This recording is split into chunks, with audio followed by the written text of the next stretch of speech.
الناس اتقوا ربكم الذي خلقكم من نفس واحدة وخلق منها زوجها وبث منهما رجالا كثيرا ونساء واتقوا الله الذي تساءلون به والأرحام إن الله كان عليكم رقيبا يا أيها الذين آمنوا اتقوا الله وقولوا قولا سديدا يصلح لكم أعمالكم ويغفر لكم ذنوبكم ومن يطع الله ورسوله فقد فاز فوزا عظيما أما بعد فإن خير الحديث كتاب الله وخير الهدي هدي محمد صلى الله عليه وسلم وشر الأمور محدثاتها وكل محدثة بدعة وكل بدعة ضلالة وكل ضلالة في النار اللهم صل على محمد وعلى آل محمد كما صليت على إبراهيم وعلى آل إبراهيم إنك حميد مجيد اللهم بارك على محمد وعلى آل محمد كما باركت على إبراهيم وعلى آل إبراهيم إنك حميد مجيد رب اشرح لي صدري ويسر لي أمري واحلل عقدة من لساني يفقهوا قولي رب زدني علما اللهم انفعنا بما علمتنا وعلمنا ما ينفعنا وزدنا علما فأعوذ بالله السميع العليم من الشيطان الرجيم بسم الله الرحمن الرحيم محمد رسول الله والذين معه أشداء على الكفار رحماء بينهم تراهم ركعا سجدا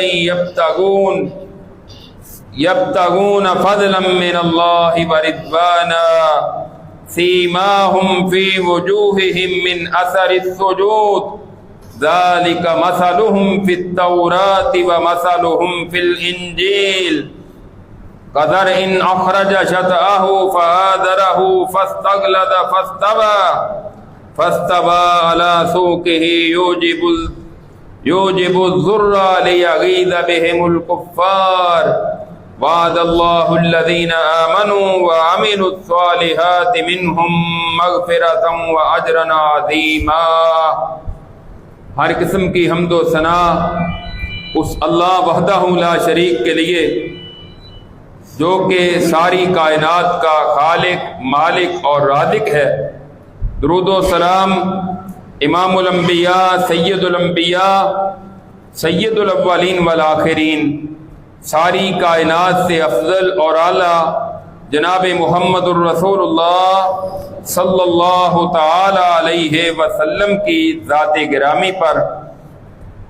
سامعین محترم، گزشتہ خطبہ جمعہ میں خلیفہ بلا فصل یار غار سیدنا ابو بکر صدیق رضی اللہ تعالی عنہ کے مناقب اور ان کی خلافت کی صداقت کا اور حقانیت کا ذکر کیا تھا۔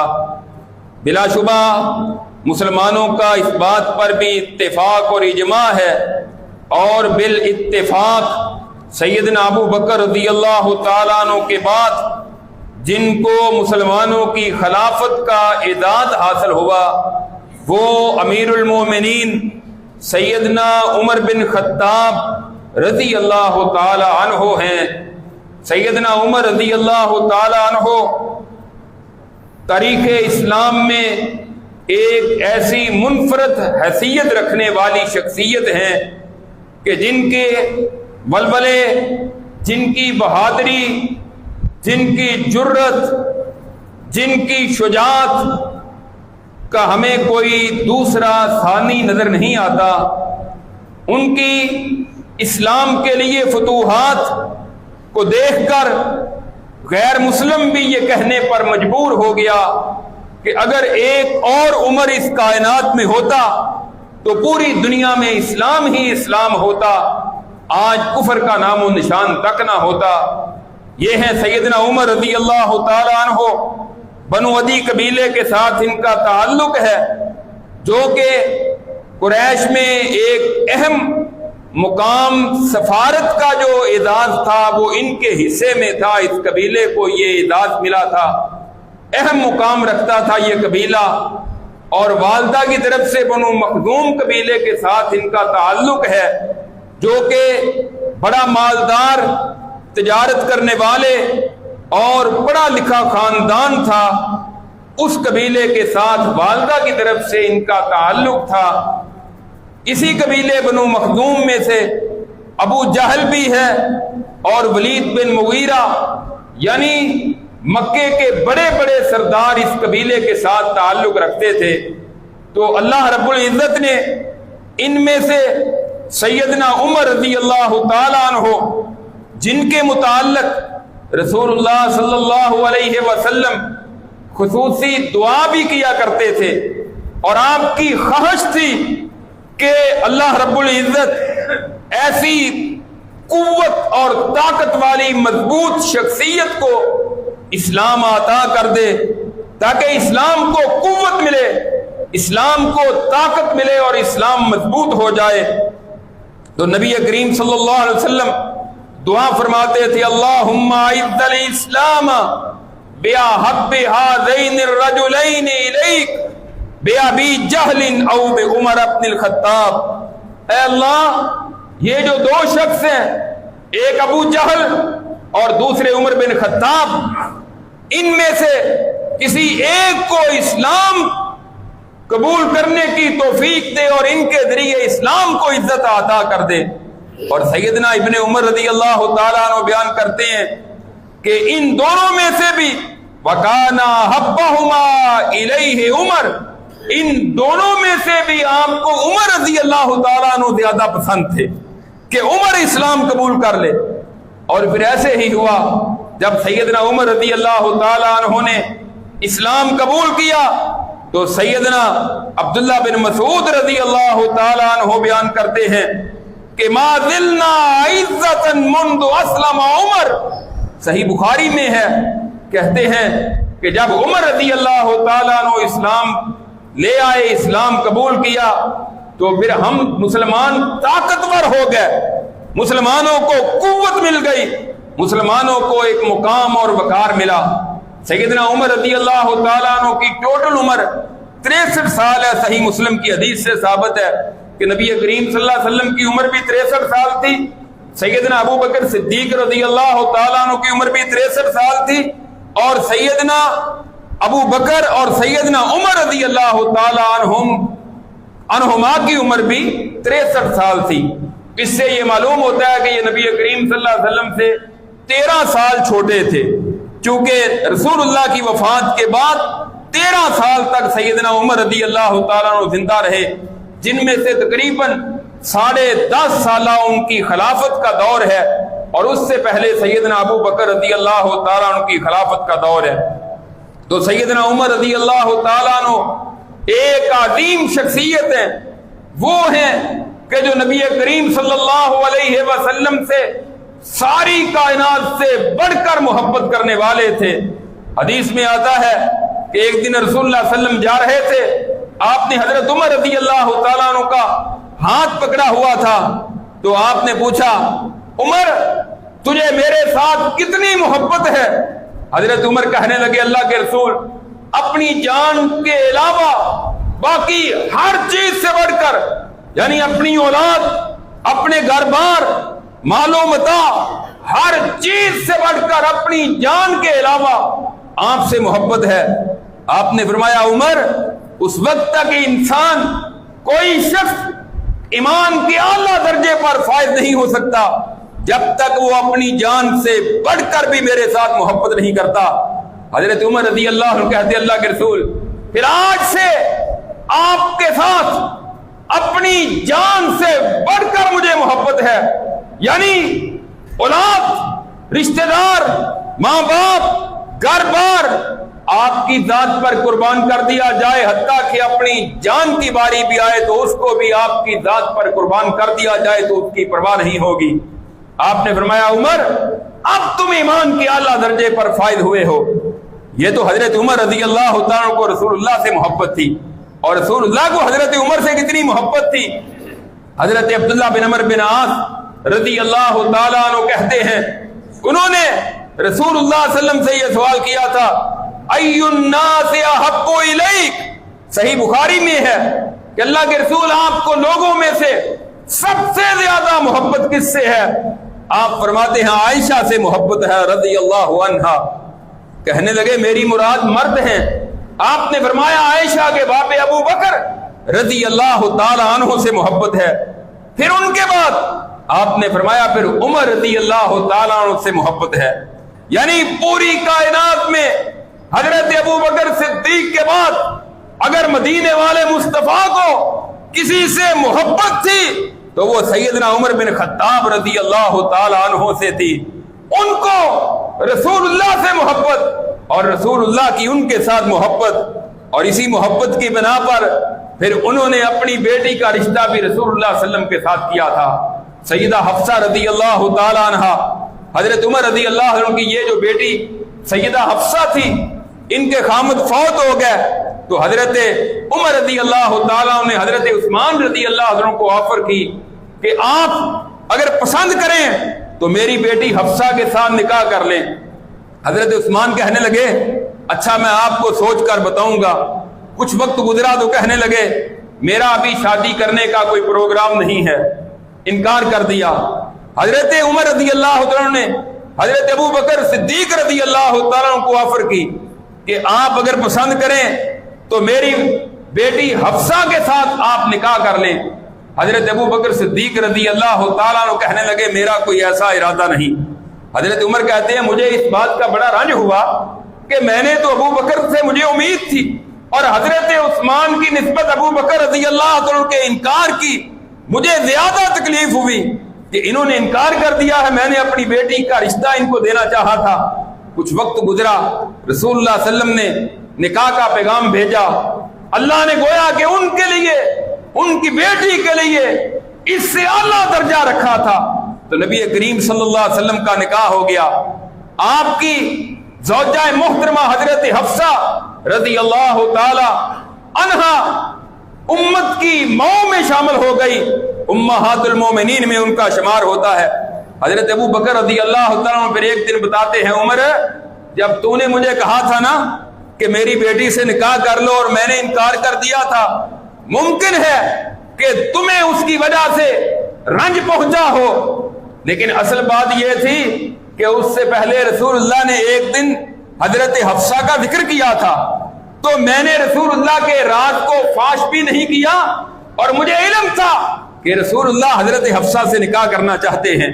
تو اس اعتبار سے ان کا قریبی رشتہ کہ وہ رسول اللہ کے سسر بھی ہیں حضرت عمر رضی اللہ تعالیٰ عنہ، اور حضرت علی رضی اللہ تعالیٰ عنہ کے داماد بھی ہیں۔ رسول اللہ کی نواسی کے ساتھ ان کا رشتہ ہوا، ام کلثوم کے ساتھ، یہ ان کے لیے اہل بیت کے ساتھ رشتہ داری کا بہت بڑا اعزاز بھی ہے، اور ان کو رشتوں کی کمی نہیں تھی، امیر المومنین تھے۔ انہوں نے صرف اسی لیے حضرت علی اور حضرت فاطمہ کی بیٹی کے ساتھ نکاح کیا تھا کہ میری اہل بیت کے ساتھ رشتہ داری قائم ہو جائے، میرا ان کے ساتھ رشتہ ناتا قائم ہو جائے، تو اس وجہ سے انہوں نے یہ رشتہ کیا تھا۔ نبی کریم صلی اللہ علیہ وسلم نے حضرت عمر رضی اللہ عنہ کی فضیلت کے متعلق کئی حدیث بیان کی جن سے یہ معلوم ہوتا ہے کہ وہ جنتی ہیں۔ عشرہ مبشرہ میں بھی دوسرا نام سیدنا عمر رضی اللہ تعالیٰ عنہ کا آتا ہے، اور پھر صرف آپ نے ان کو جنتی قرار نہیں دیا بلکہ حدیث میں آتا ہے، سیدنا ابو ہریرہ رضی اللہ تعالیٰ عنہ بیان کرتے ہیں، صحیح بخاری میں ہے، رسول اللہ علیہ وسلم نے ایک دن فرمایا کہ میں نے آج خواب دیکھا ہے۔ ایک مرتبہ آپ نے بیداری کی حالت میں آسمانوں کی سیر کی، لیکن اس کے علاوہ اللہ رب العزت نے نیند کی حالت میں آپ کو جنت کے مناظر بھی دکھائے ہیں۔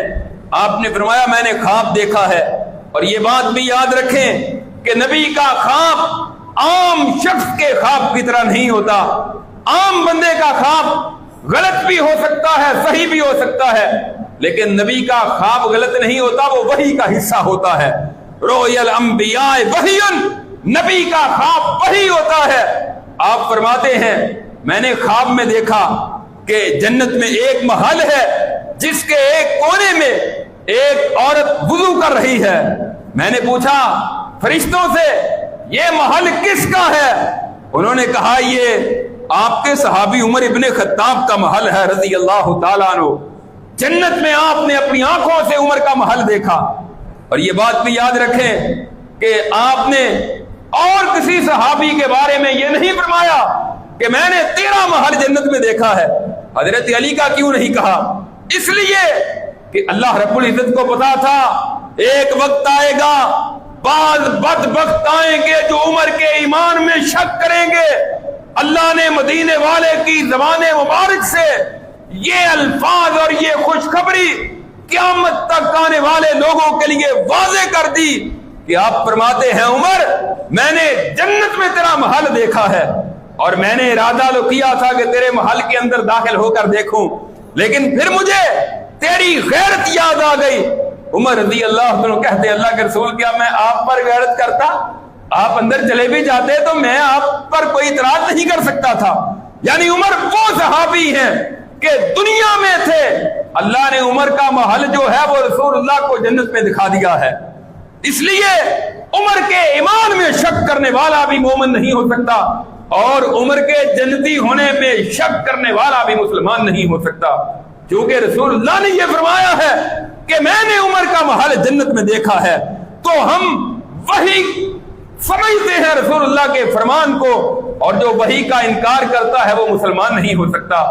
اور پھر صرف جنتی ہی نہیں، حضرت علی رضی اللہ تعالیٰ عنہ کہتے ہیں حضرت علی اس حدیث کے راوی اہل بیت میں سے رسول اللہ کے داماد چچا زاد بھائی وہ اس حدیث کو بیان کرتے ہیں. کہتے ہیں آپ نے ابو بکر رضی اللہ عنہ کو مجلس میں بیٹھے ہوئے دیکھا، عمر رضی اللہ عنہ کو بیٹھے ہوئے دیکھا.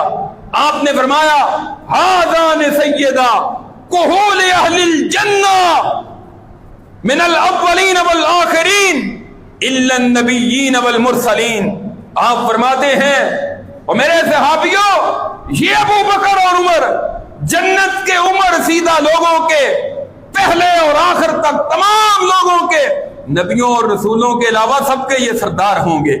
یعنی ابو بکر اور عمر رضی اللہ تعالیٰ عنہما صرف جنتی نہیں بلکہ جنتیوں کے سردار ہیں. جنتی جتنے بڑی عمر کے جنت میں جائیں گے، نوجوان 40 سال سے کم عمر والے کو عام طور پہ نوجوان کہا جاتا ہے، اور ہماری طرح جس کی عمر 40 سال ہو جائے یا 40 سال سے بڑے ہو جائیں، انشاءاللہ ہمیں اپنے رب پر امید ہے کہ اللہ ہمیں اپنی جنت میں داخل کرے گا. انشاءاللہ رب سے امید رکھنی چاہیے، دعا بھی کرنی چاہیے، امید بھی رکھنی چاہیے، اس لیے کہ ہمارے اندر کمیاں کوتاہیاں تو ہو سکتی ہیں لیکن ہم نے کبھی رب کی توحید میں کسی کو شریک نہیں کیا. ہم نے کبھی شرک جیسی نجاست کا ارتکاب نہیں کیا. انشاءاللہ ہمیں امید ہے کہ جنت میں جائیں گے اور جنت میں ہمارے سردار ابو بکر اور عمر رضی اللہ تعالی عنہما ہوں گے. اور جن کو وہ سردار تسلیم نہیں کرتے وہ پھر کوئی اور تلاش کرے، ان کو پھر اس جنت میں جانے کی ضرورت ہی کیا ہے. جنتیوں کے سردار ابو بکر تھی. ہمارے نان و نفقے میں ہمارے اخراجات میں اضافہ کیا جائے، اس دوران باہر دروازے پہ دستک ہوتی ہے. آپ نے پتہ کروایا تو کہا عمر آئے ہیں، کہا عمر کو اجازت دے دو. عمر آئے، عورتیں بھاگ کر پردے کے پیچھے چلی گئی. نبی کریم صلی اللہ علیہ وسلم مسکرا رہے ہیں، آپ ہنس رہے ہیں کہ دیکھو مجھ سے تو مطالبات کر رہی تھی، اور عمر آئے تو پردے کے پیچھے چلی گئی. آپ مسکرا رہے ہیں. حضرت عمر کہتے ہیں اضحک اللہ سنہ کا، اللہ کے محبوب اللہ آپ کو ہمیشہ مسکراتا ہی رکھے. کیا بات ہے، کس وجہ سے مسکرا رہے ہیں؟